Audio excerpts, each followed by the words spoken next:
Ready? Good evening, everyone, and welcome to the William Heritage Winery's first ever virtual wine tasting. We are super excited to have you. Let's jump right into some introductions. I am Eric Heritage. I'm the youngest son of the Heritage family.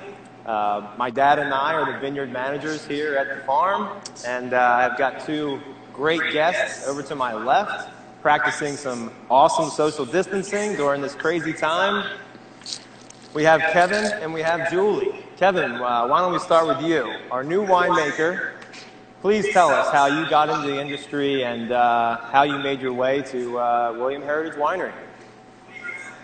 Hey everyone, I'm Kevin Bednar. Like Eric said, I'm the winemaker here at William Heritage. I'm originally from Vermont, so I'm used to the weather that we're seeing, the beautiful weather we're having today in New Jersey. Trying to embrace this tropical vibe that we have here today. I grew up in a family that drank a lot of wine, and I got into wine at a pretty young age, probably an irresponsibly young age, thanks Mom and Dad. But really developed a passion and interest for it early in life, and decided after college to pursue that interest. I moved out to California, worked in winemaking roles for a number of years out there, and also spent some time abroad. So I worked in winemaking in Australia, focusing on red wines, in Austria, focusing on white wines, and then in New Zealand as well, doing a little bit of both. Decided to come back to the East Coast to make wine in a more dynamic sort of environment and climate. And I'm really excited to be here, join the William Heritage family, and excited to taste some delicious wines with you guys today. Yeah, we are super excited as well. Can't wait to get the growing season started and get some wine in barrel. Julie, our assistant winemaker, please tell us about yourself and how you made your way to William Heritage Winery.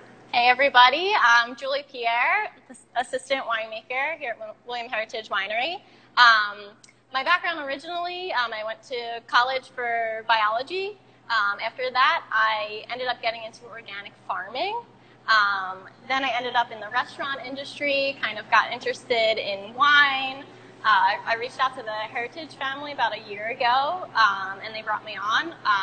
So this will be my first full year. I'm super excited to see the harvest this year, and I'm really excited about the wines we have tonight, but I'm also really excited about what we're going to be doing the next couple months. Yeah, me too. It's going to be great. We're a great team already. So, moving on. Before we dive into our first wine on our list, let's just talk a little bit about how this is going to go. I'm going to be your MC for this evening, and just going to help us through this tasting sheet that you probably got in your tasting box. So how this is going to go is we are going to start with the Sauvignon Blanc, and we are going to work through the tasting, the look, the smell, the taste, and just give you our expert, sort of, about the wines and everything. But from here, let's just jump into the first wine. So the first wine on our list is a Sauvignon Blanc 2019. Used to be a good time to go ahead and pour that first wine into your glass. And while you're doing that, I will allow Julie to talk about why we chose these topics. Look, smell, taste. What is the proper etiquette for tasting if we're starting with the basics of wine tasting? Go ahead, Julie. So the first thing is look. So generally, it's great to use a white background. So you've got the white piece of paper right there for you. So that kind of just like provides a clean slate for you to truly see what color the wine is. So first thing you want to do is evaluate it. Is there any clarity? Is it clear? Is it hazy? So with this one, we can see it's clear. There's no sediment in there. The next thing we're going to do is the intensity. So the intensity with color is really the difference between if you're thinking about like a pale pink versus a hot pink. So that's what we mean when we say intensity. So with this one, it's I would say it's like a middle of the line intensity. It's not like super bright gold, but it's also not clear. So there's obviously some color going on there. And for me, I think this is like a lemon kind of color. Once we get through that, we're moving on to smell. So we want to practice the swirl. So a really good tip is to put the glass down on the table when you swirl. If you're doing it in the air, it's a really good way to like fling your wine out of the glass. Training wheels. Get your neighbor wet. So Kevin and I are at a pretty good distance, so we'd probably be okay in the air. But splash just, zone. you know, when you're beginning, put it on the table, get a nice swirl going. Then you're going to bring it up to your nose, give it a good sniff, and you're really just kind of trying to figure out what are you smelling. So see if you can pull out any specifics. You can look for citrus fruits. You can look for tropical fruits. You can look for like an earthy quality. Is there any floral note or nutty quality? So for me, I find a lot of lemon on the nose for this. I also find it a little bit like herbaceous, a little grassy, which is fairly typical for a Sauvignon Blanc. And I also get a little bit of like a briny, salty note. So see if you can find any of those aromas. Everyone experiences wine different, so you might not get that at all. You might be getting completely different smells. But see if you can pick out any of those. And then we move on to taste. So that one's like, you know, we're all probably pretty good at that one. So go ahead and give it a taste. We'll start with the sweetness of it. So we're just kind of trying to evaluate, is there any sugar? So if you can kind of imagine like drinking a Coca-Cola, like that sweetness that might be in there versus like water, would obviously have no sweetness. So you can kind of see if you're experiencing any of that. For me, I find the wine to be dry. I'm not getting any sugar in there. I should take a sip first, probably. You should take a sip, yeah. Why not? No, it's really fruitful, kind of like Kevin's shirt. Yeah. Not a lot of floral, though, unlike my shirt. Yeah, so. yeah, not a lot of floral in that, unfortunately. And then with body, so body is kind of like, if you can imagine drinking skim milk, whole milk, or cream.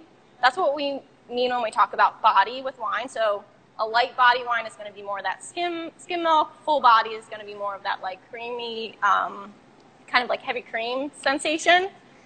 So with this one, again, I think it's kind of like lower end of the body scale. It's definitely got a little bit of oomph to it. But it's definitely, I would say, would you guys agree? Yeah. Middle of the line? Yeah, and there's a lot of things that contribute to sort of like the body of a wine.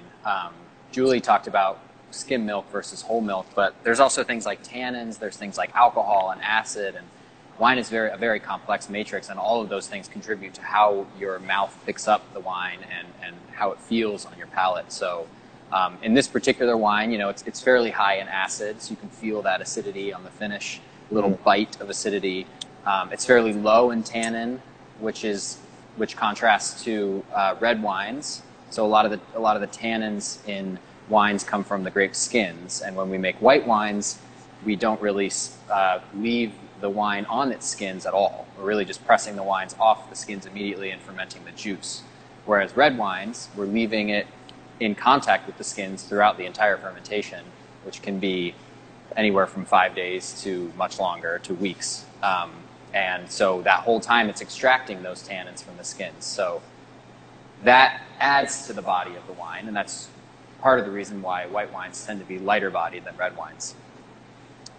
In terms of, I think when we like swirl wines, sometimes we can look like weird and pretentious, but really like wine is so aromatic. That's one of the things that makes it so special. And we have wine glasses designed to capture the aromas that are coming off of it. So when you're swirling it, you're really just releasing those aromas. The wine glass is tapered at the top so that it captures some of them, and you can stick your nose in it and enjoy some of the aromas that are there. And we were talking about earlier, you can over sniff a wine and then you just can't smell it at all. So if you've smelled your wine too much now and you smell nothing, you can like smell your skin. That's like a good way to reset. If you have some coffee beans laying around, you can smell them. Kind of just like resets it where you can like start to smell the wine again, because you can kind of like lose that sensation. Yeah.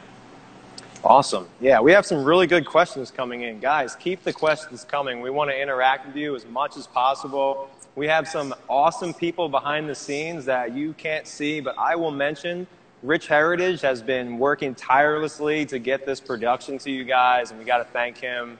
My wife, Kristen, is here. She is helping. We got multiple people. So please keep the questions coming. We'll get one out to you right now, actually. One I just saw popped up.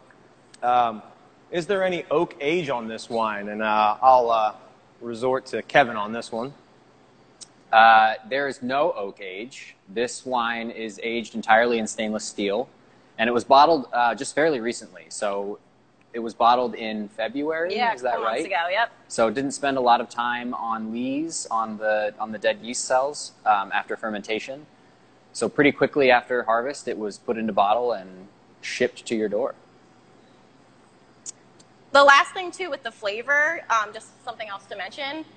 Sometimes the flavors that you get don't match the smells. In this case, I am still getting a lot of those like lemon, kind of briny, and a little grassy flavors. But I think it's really cool. Sometimes you'll get a wine where the flavors are just on the palate. It tastes completely different than what you're expecting. So I think that's another like really cool thing about wine is there's just so much going on and can pull out some pretty cool things for you.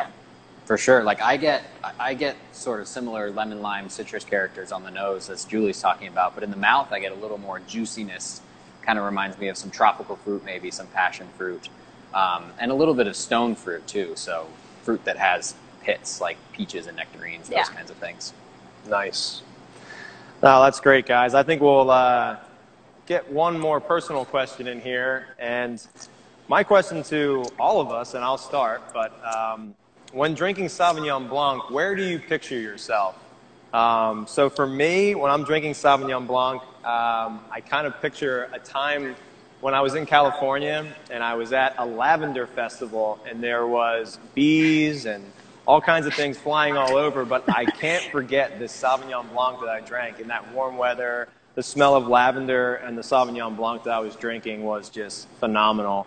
I don't know. That's what I feel. How about you, Julie? Where do you prefer to drink Sauvignon Yeah, I Blanc? mean, anytime, but definitely picture some like warm weather kind of vibe.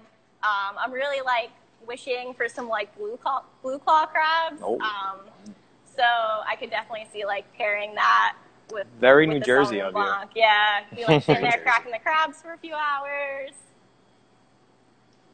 How about you, Kevin? I don't know. I mean, most of the Sauvignon, I've drank a lot of New Zealand Sauvignon Blanc. Nice. I'm sure a lot of you have seen New Zealand Sauvignon Blancs in the grocery store. Pretty popular coming out of the Marlborough region of the South Island of New Zealand. Those wines can be really passion fruity and gooseberry-like and kind of like sweaty and funky. And I think that's really fun. And my fiance Nicole and I were in Thailand last year, and we were just like walking through the jungle, and we came across a passion fruit tree. Ooh. And knocked some passion fruits down with sticks and ate them fresh. They were super good. Nice. Very nice. That's awesome. And we are pairing this with the Brie cheese. If any of you are indulging in the pairings that we recommended, the Brie cheese is going pretty phenomenal with this right now. This would be a good time to probably go ahead and move on to the second wine. If you haven't poured your wine already, go ahead. That's going to be the 2018 Cabernet Franc, a grape that is pretty well known on the East Coast, and a lot of people seem to be growing it and growing it well.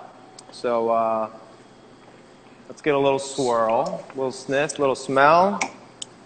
Give you a chance to go ahead and do that. Pour your glass. Cab Franc's probably a lesser known Bordeaux variety than Cabernet Sauvignon. A lot of people, I'm sure, have heard of that. So both Cab Franc and Sauvignon Blanc that we're tasting today are grapes that are originally from Bordeaux, which is a region in the southwest of France. And actually, interestingly, they are the parents of Cabernet Sauvignon.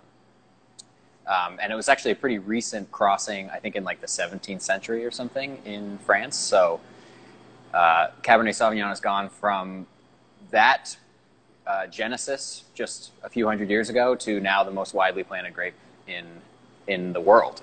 Nice.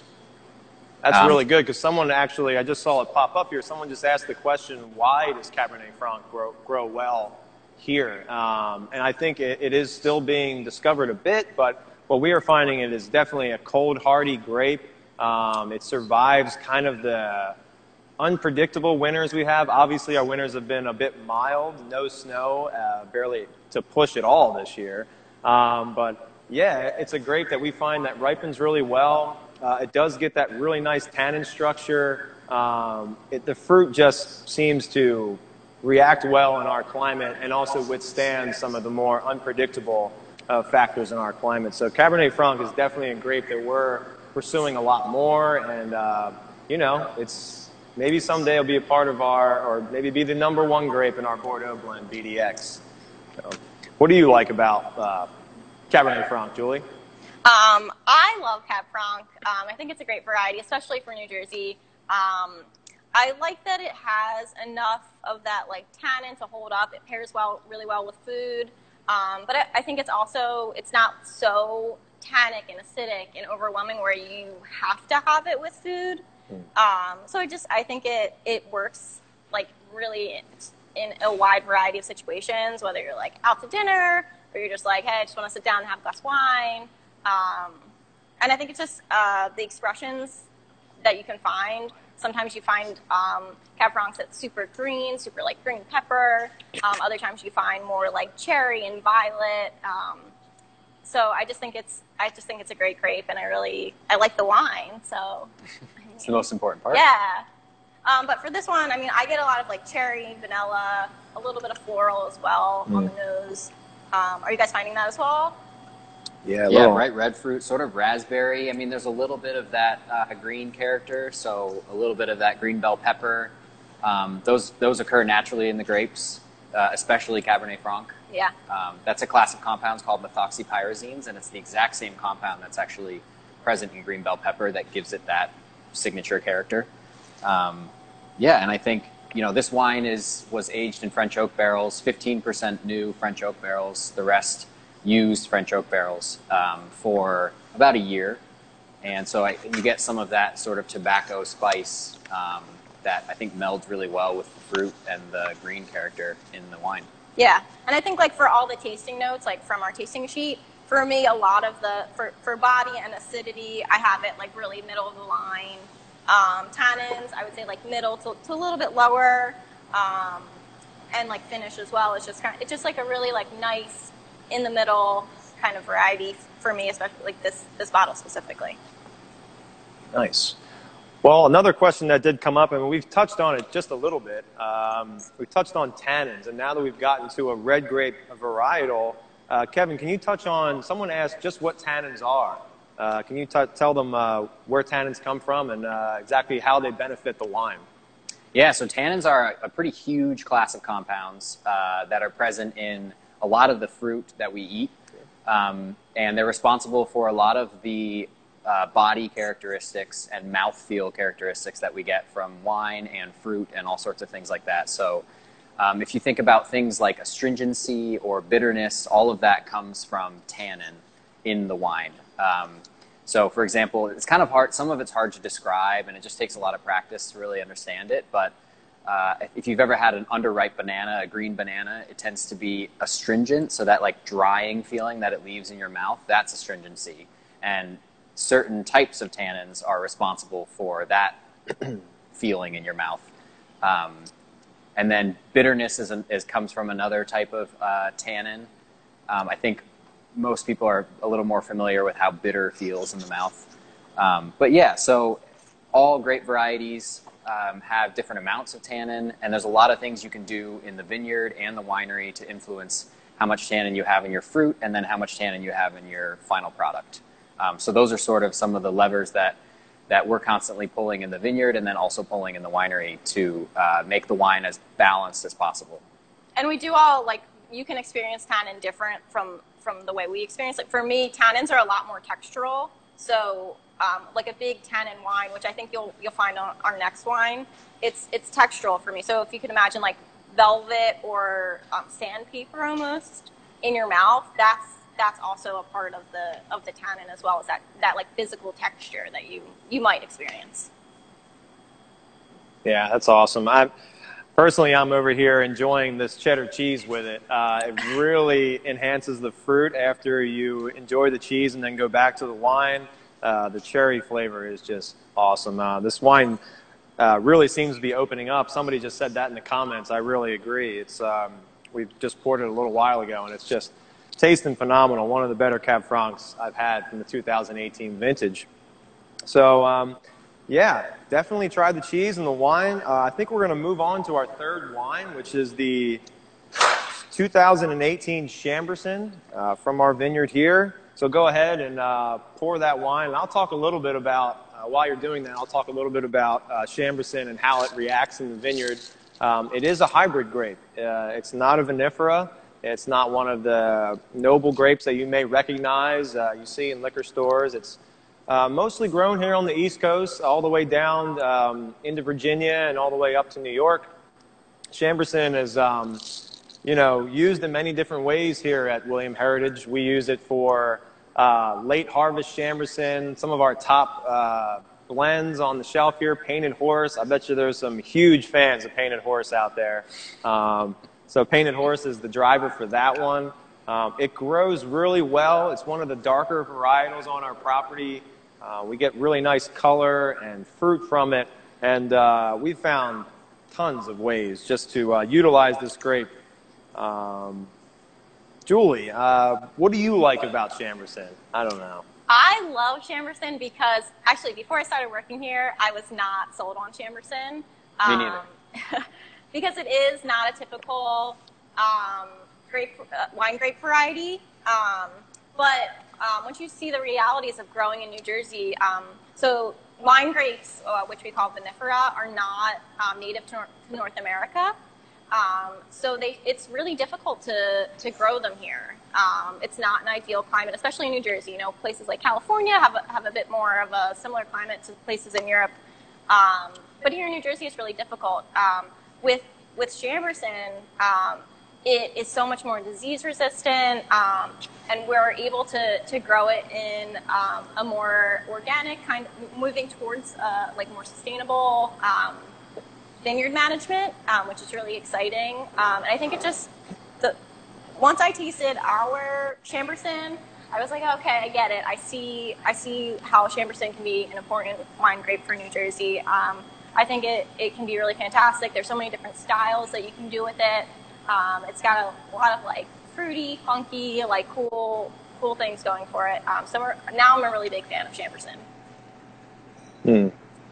So another question that I've seen pop up is, I mentioned hybrids, which is hybrids are what people are in some regions where they really can't grow the vinifera varieties or the Bordeaux varietals. They're growing things like hybrids, and Chambourcin is a French-American hybrid that was kind of bred to grow in a growing condition where there's a lot of rain and kind of unpredictable weather. I'll resort to Kevin on this, and maybe he can speak a little more about hybrids and what they may be used for. Yeah, so hybrids are grown in a lot of places, especially in the East and the Midwest of the U.S. They were originally bred actually to counter phylloxera, which is a epidemic that spread through basically all of the vineyards of the world, almost all of the vineyards of the world in the late 1800s, and they wiped out French vineyards. This is a grape root louse that feeds on the roots of the vines, and North American varieties are resistant to the root louse, but vinifera, the European varieties, are not. So to help amend the situation in the late 1800s, early 1900s, there was a lot of great breeding going on, and they crossed these traditional old world European varieties with North American varieties that have resistance, and bred rootstocks that are then the scion wood is grafted on top of. And now, if you go to Europe, all of those vineyards, almost all of those vineyards, have Native American, at least partially North American rootstock with the scion grafted on top. So that's sort of where that came from. And as a result of that, they found that these grape varieties have a lot of benefits when grown in more difficult climates. So in places like the Northeast US or the Midwest, where you have very cold winters, you have lots of rainfall, lots of disease pressure, these varieties, which have parentage that, you know, they've been here for millennia, do really well in that climate. So there's a lot of places, like where I'm from in Vermont, there's almost no vinifera, there's almost none of that those European grapevines there. It's almost all French-American hybrids. because they can survive the really cold winters. They can deal with the rainfall well, and you can ripen the fruit to something that you really want to make wine out of. Nice. Yeah, I mean, hybrids for us is kind of a go-to every year. We know we're going to get great fruit. Like I said, surviving in any conditions, and it's good to have in your back pocket when you have maybe a down year. Always can rely on Chambourcin, that's for sure. Now, another personal question that's come across our board, and while people are enjoying the Chambourcin, people want to know about your Hawaiian shirt, Kevin. So explain to them why we have gone Hawaiian shirt on this wonderful Friday. I think what we should explain is, Eric, why you're not wearing a Hawaiian shirt. That is true. Because Julie and I both have some sort of floral thing to celebrate Friday. Ooh. The weekend's coming up. We're trying to just celebrate that it's another day in paradise. And I've always been a big Hawaiian shirt fan. Julie and I listen to reggae music all day on Friday in the winery. So, Eric, I'm hoping to see next Friday that you're wearing a Hawaiian shirt. My FOMO kicked in last week when I saw you guys on Friday in the office after hours just enjoying a glass of wine. I was like, and if you don't know what FOMO is, it's fear of missing out. I saw Hawaiian shirts. I saw wine. I was like, where's my invite? I invited myself, but totally fine. Next week, Hawaiian shirts will be out. It's getting lost in the Amazon mail right now. That's my excuse, and I'm sticking to it. But no, it's an awesome Friday event, and just so happened that we were able to kind of take our tradition of Friday after work out here and to spend it with all of you. So thank you guys for being here. This has been amazing. We're going to spend the next couple of minutes just kind of fielding some questions. So load that comment board with questions right now. We'll get to as many as I can in the next few minutes before we wrap up. Let's see what I can find. I hope you guys are enjoying the wine. This has been awesome for us. Oh, man. Just to also go through the tasting notes on the Chambourcin real quick. I got a lot of plum. I got a lot of like toasted coconut, a little something floral. And then something kind of surprising for me was on the palate. I got some black pepper, which I wasn't expecting to get. So let us know if you guys are getting those things too, or I don't know if you got anything else. Yeah. Interesting. Yeah, sometimes it's hard to pick like different fruit and characters out of the wine by smelling. I think it's fun to sometimes think about it, like think about what memory it brings back for you, and then you can sort of think about what else was in the environment when you had that memory. I've heard that like smell is the most, it brings back more memories than any other sense. Yeah. So, you know, if you smell a wine and you think, oh, this reminds me of my grandpa, then like, well, maybe it reminds you of your grandpa's leather couch and there's some leather in it or something, you know? Just try to think about it like that. It can be kind of weird and hard to pick out aromas out of wine. Sometimes it just smells like wine. Yeah.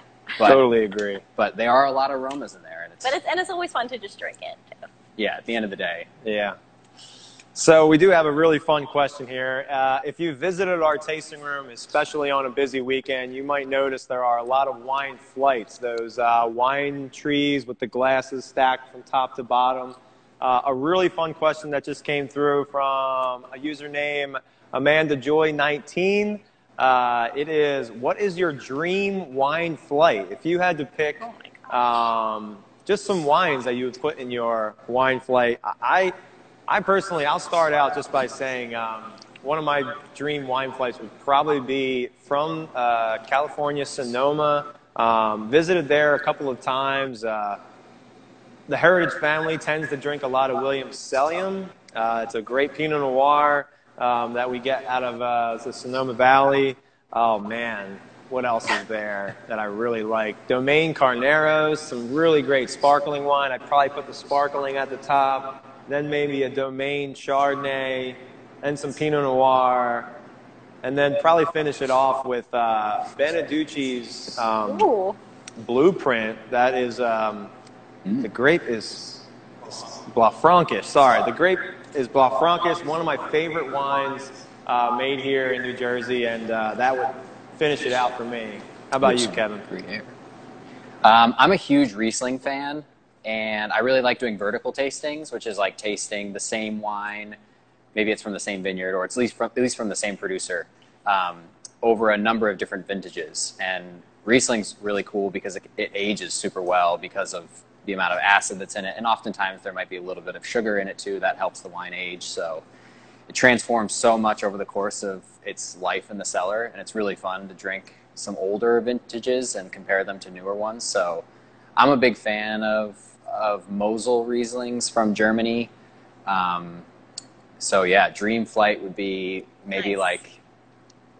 like a 1980 and a 1990 and a 2000 and a 2010, all from the same vineyard from a winery in the Mosel. That would be incredible. I would probably go. I canceled a trip to France that was supposed to come up this summer, so I have champagne on the mind. So I would just straight up have a champagne flight. Nice. Yeah.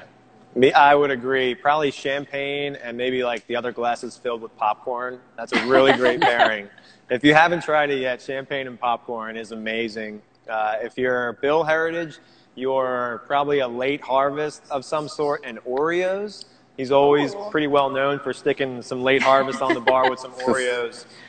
So that can be, oh man. Let's see, another question here. All right, how long? We'll be specific to us. Okay. So, favorite heritage wines. Starting with me, what are my favorite heritage wines? Wow. Well, I've drank them all, so that's easy. So, I guess my favorite heritage wine right now, if I had to pick it off the shelf, would probably be the Burn Pile Chambourcin. In the vineyard, we treat that a special way. We thin it down a little bit to 2 clusters per shoot. We try to concentrate the fruit. We make a little bit bolder style Chambourcin, and it really drinks well. I could probably drink it in any occasion. So Burn Pile Chambourcin, going with a hybrid for one of my favorites. So how about you, Julie? What is your I would probably go favorite? for one of our pet nats. We have the rosé pet nat right now. That one's just super fun, spontaneously fermented. So I would grab that one today if I had to pick a favorite. What about you, Kevin? I was going to say the same as you. I was going to go with the Burn Pile Chambourcin. I mean, Whoa. I'm a little newer, so I have not super experience with the wines, but I have been really impressed with the Chambourcin. And like Julie said, I was not expecting to be a big fan of Chambourcin when I came here, but that wine is impressive. It's got really good concentration, great fruit. Yeah, that's one of my favorites for sure. Cool. Okay, awesome. Let's go into one more question. Is there another question here? Any more questions? Exciting new wines. Okay. Some exciting new wines that you guys should know about before we wrap this up. Oh my gosh. We've got a lot on the, let's see, the, not organic, what am I looking for? Sustainable? Yeah, like sustainable style wines. We do have a lot of those. We've got a few ciders out there that you guys should try that are made from apples on our property that have been grown here for over 50 years. So they're estate-grown apples. Some of those are out. Some of the more, the newer stuff like Pet Nat. We have a red Pet Nat Nouveau style. Phenomenal wine. We have a 6th gen carbonic red. It is next generation for sure. The naming came from us, my brother, me, being the 6th generation, kind of doing something different. And the 6th gen is really good, really fruit forward, lighter style, carbonic red, really fun new wines. Any other new wines that we should? The new Simeon. The brand new Simeon that is out right now, or coming out soon. Just you guys, I'm sure there's some Simeon fans out there. We really are probably one of the only wineries in New Jersey that produces a Simeon, and we're really proud of it. And that one, the one coming from the 2019 vintage, is just as good as the rest. So I think we are ready to wrap it up. Sadly, I'm having just kind of getting my groove here. I don't know Yeah. about you guys. But See, we had nothing to be nervous I think we about. should do this again, that's for sure. So to wrap it up, number one thing we want to do is thank all of you for supporting us during this crazy time. The curbside pickup, the deliveries, all that stuff has been better than we could ever imagine. And this tasting at home box, we couldn't really ask for any more. Our wine club members, thank you so much for supporting us through this time. And yeah, hopefully we'll see you again soon. Should we cheers to everybody? All right. Cheers. Cheers. Cheers. Happy Cheers, your Friday. favorite wine. Enjoy the weekend. Cheers, everybody. Cheers. Thank you. Bye. See ya.